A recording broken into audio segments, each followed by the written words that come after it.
రాసిన రాతలిచ్చట మార్చుతూ మార్చుతుంటే నేలపైన వింతలన్నీ నింగి కన్నుతో చూడరా ఈశ్వరా పరమేశ్వరా చూడరా ఎటు చూడరా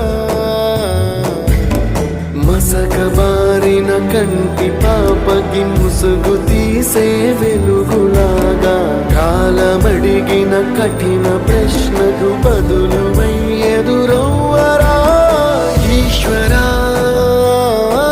పరమేశ్వరా